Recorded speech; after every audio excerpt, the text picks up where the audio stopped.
Second Story is 50 years old, and it's 50 years old because it stayed true to its mission of helping families and children. They're wonderful, dedicated people that really want to make a difference to the community, and nothing's going to stop them from it, whether it's raining, snowing. Their consistency showed their passion. I think one thing in particular that has impressed me about Second Story was really just the level of integrity, the level of honesty, but also the amount of love that the staff here has for our youth.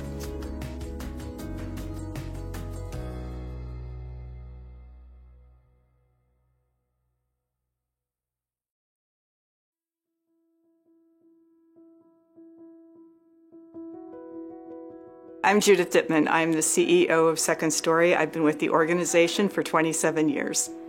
Second Story's mission is to be there for young people, providing safe havens and opportunities for them to grow and thrive.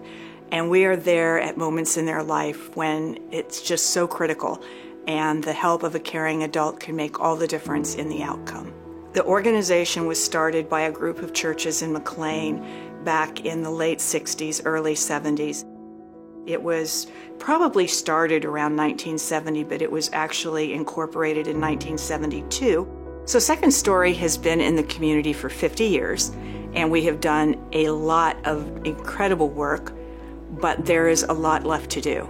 There's something about this community that cares so much about its young people, and being able to be there for them and help them at what can be a difficult time in life is really rewarding. 4 years ago, we were looking at what we needed to do to keep our programs running.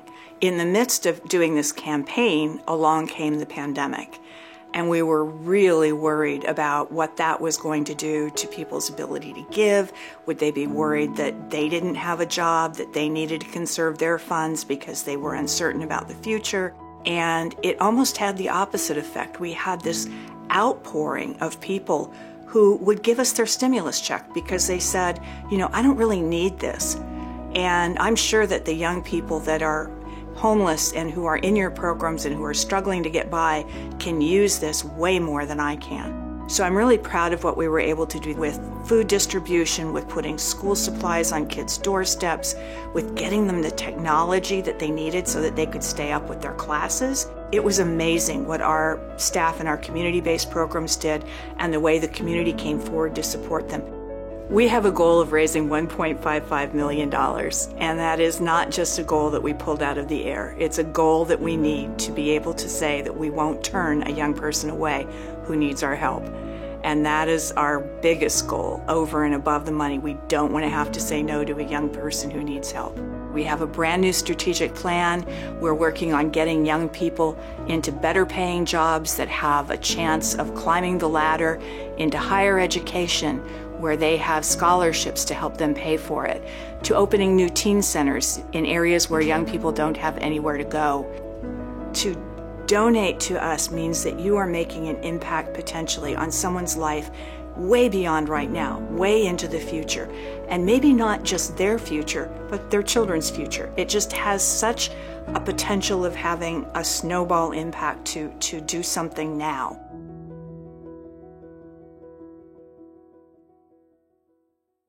My name is Anthony Tran. I'm an instructional assistant in Fairfax County Public Schools. You have all walks of life here.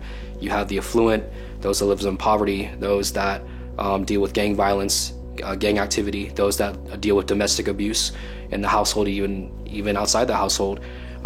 There's a huge need. They need something like Second Story to support them with their life struggles, and they need something like Second Story to guide them through the hardships of life, the difficulties, the many questions that they have in order to move forward into young adulthood. So I first got involved with Second Story. It was funny because they found me, I didn't find them. I'm a big Twitter guy, so I have a professional FCPS Twitter account, and I got a follow from Second Story, and I was like, what is this? So I looked in and I researched the organization. I fell in love with it. The teen center, the shelter that they have here, the various programs they have to support young people. It is truly amazing. And I was like, hey, how can I get involved? So I contacted the organization, and they were just like, yeah, we'd love to have you on board. So right after the end of the school year in the summer, I got involved in the Teen Center with Deshawn, and since then, it's been an amazing journey working with those kids.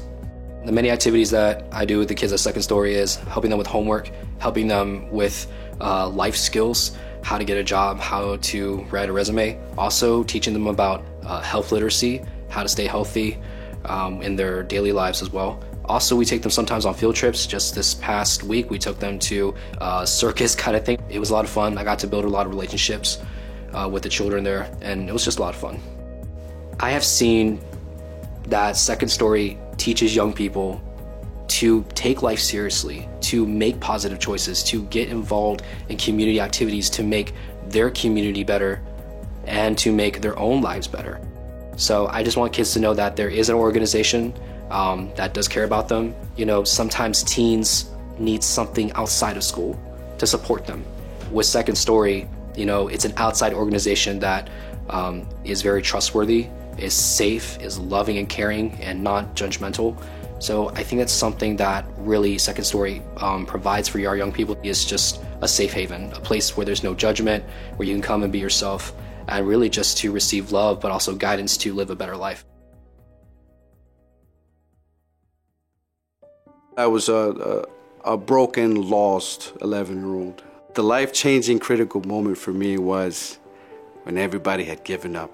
My mom, my brother, everybody had said, enough is enough. It definitely is hard to ask for help. I mean, I grew up and seeing my mother, she never really asked for help, and I've never felt comfortable to even ask anybody for help. I have a lot of trauma with being in an unstable environment, and I just recognized that there are a lot of hurt and things that I needed to kind of unpack in myself. When all the doors and windows and back doors are locked and closed and no one cares, then that's when you truly know it's time to make a change. My name is Megan, and my role with Second Story is I'm a board member. I have 2 kids. My daughter, she's the oldest, she's 4. And then I have a son, and he's 2. So I was first introduced to Second Story, I would say about 2017 when I was pregnant. I got pregnant at 19. So once my family kind of found out, it was not such a good situation, so I knew I had to get out. But being homeless and pregnant, it definitely changes your way of thinking, I guess, in life. I knew I definitely didn't want to be, homeless with a newborn.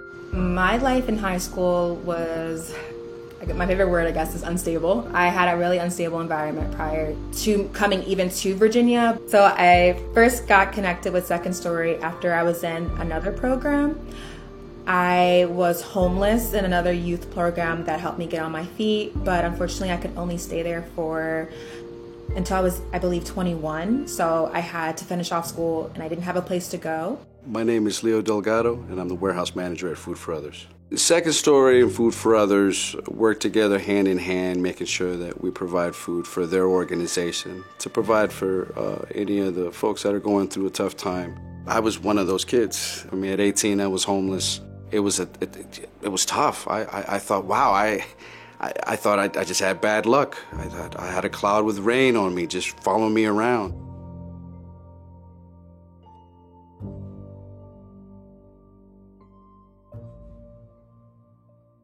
It started off with a regular pickup 10 plus years ago. I looked it up on the website myself and saw that it was Kaleidoscope.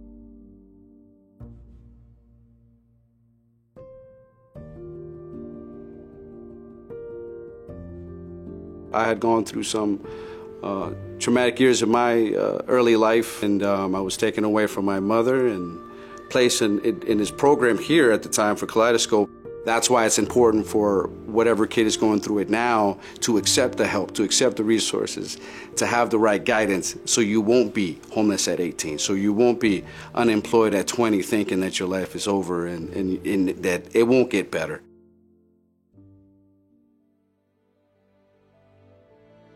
I met my caseworker, Angel, who has been an angel to me even now to this day. So she was definitely a major support in my journey through this. Second Story definitely offered me more support. They'd contact you and let you know when your move date was if you got in, and you would move into their house. When I moved in, it was a townhouse. It was all to myself, so that was awesome. I've never lived in a townhouse before. I grew up in an apartment, or living with other people. First time I opened that door, I was super nervous. Nervous and excited, I guess, at the same time. Nervous to see what my future would hold in this program, and then also excited to see what my future would hold. The first person I met when I came to Second Story was Katie. So Katie's personality is she's very friendly, and she's very attentive. Sometimes I would forget to text her, and she would always double text to make sure everything was okay. A favorite memory of mine with Katie is that it was Christmas, and I didn't have much Christmas presents, and Katie was like, "Oh, are you in the area?" I'm like, 10 minutes away, and so I get my coat on. She's like, "I would recommend getting a big bag." Big bag, and I come outside and she has all these presents. I'm like, these are for me. And so I really wanted to cry because I was having a rough Christmas that year, and it was just nice to see Katie was like Santa Claus for me that year. I had a great experience with Second Story because of Katie. I absolutely adore her. I believe that Second Story helped me become more stable, because prior to Second Story I was in a very anxious state just in general, because I didn't have a place to live.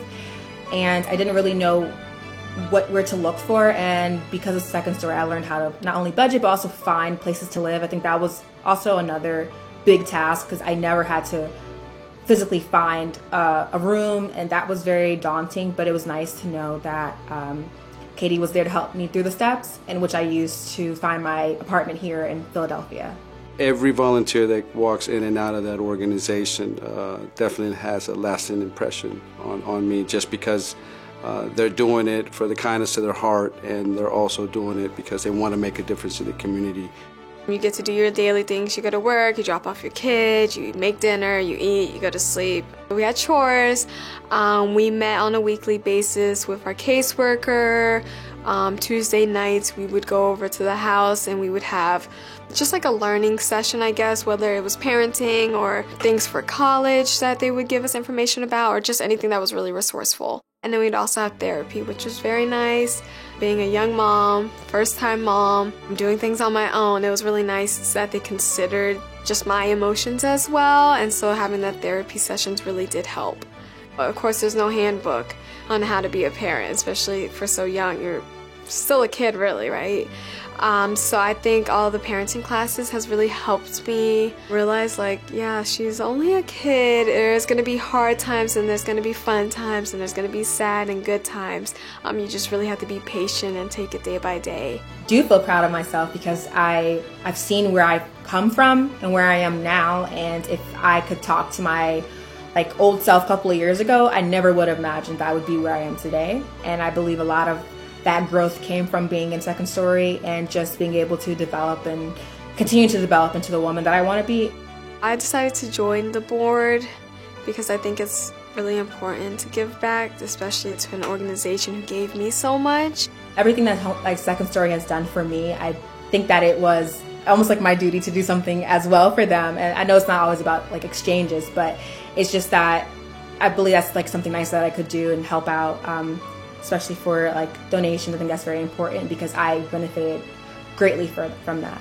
I'm on the other side now, because before I was the one needing the resources. Now I'm part of being a resource for the community. I've had people come up to me at my job and cry, just simply because I gave them bread and pastry. I'm like, man, I'm just doing my job. Whatever contribution that our community can give is beneficial, because even the little things that was given to me helped me so much. So I believe that's very important. You know what's the old saying? Does it take a village to raise? Yes, it takes a village. It takes a neighborhood. It takes everybody.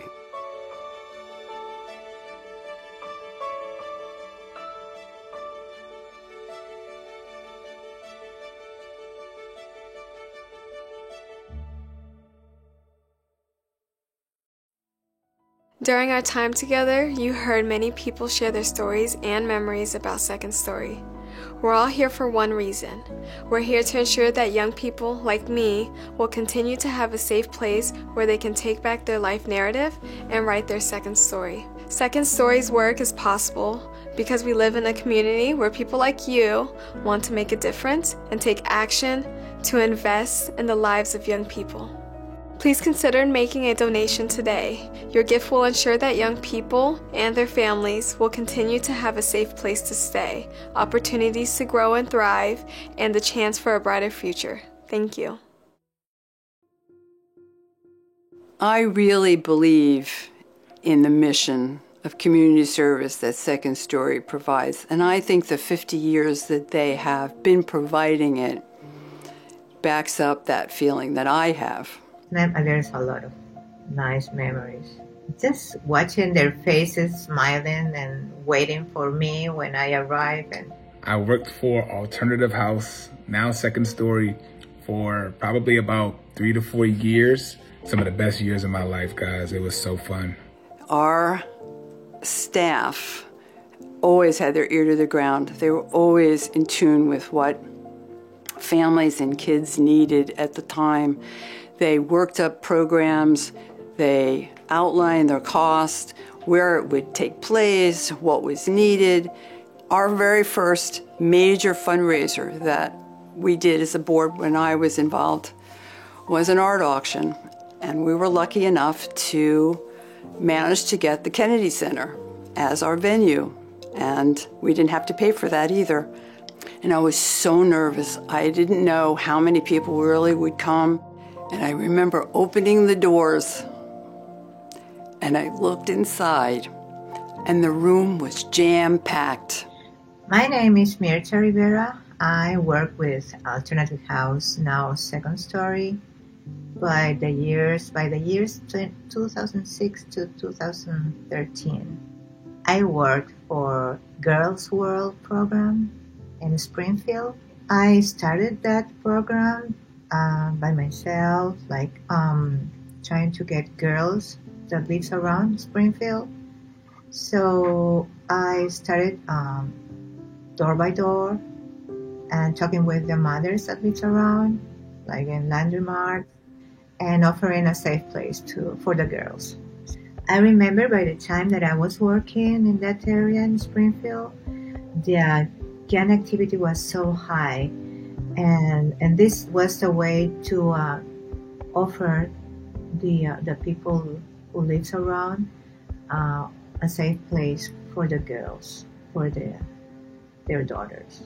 When we were together doing art and crafts, they start to talk. They start to talk. It could be funny things, and it could turn to very personal things that they all share.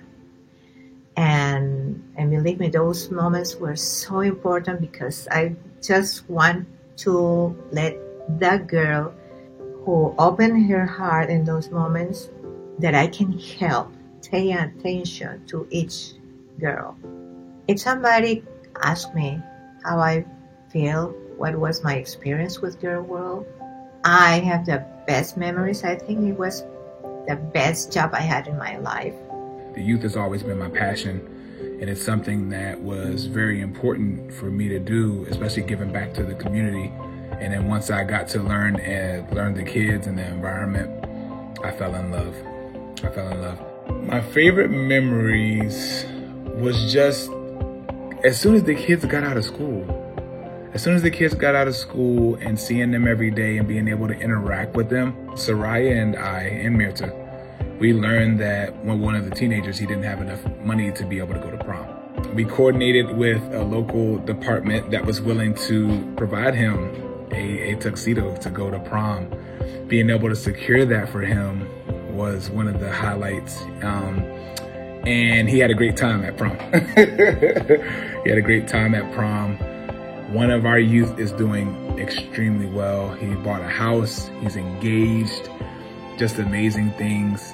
His sister's doing really well and she's working too. And it's the whole reason why we do what we do, because making sure that you have that level of intervention early on, it can help prepare and set up a youth for success in the future.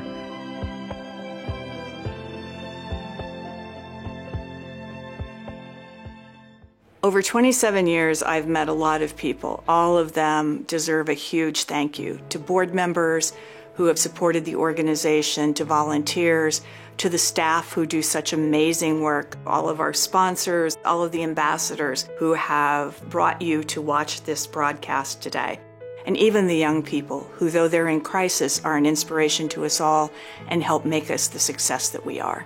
And thank you to those who are motivated to give. It will be put to good use. It will go to helping young people in crisis who really need the support. We have gone out on a limb and established a fundraising goal this year of $1.55 million, which is more than we have ever raised.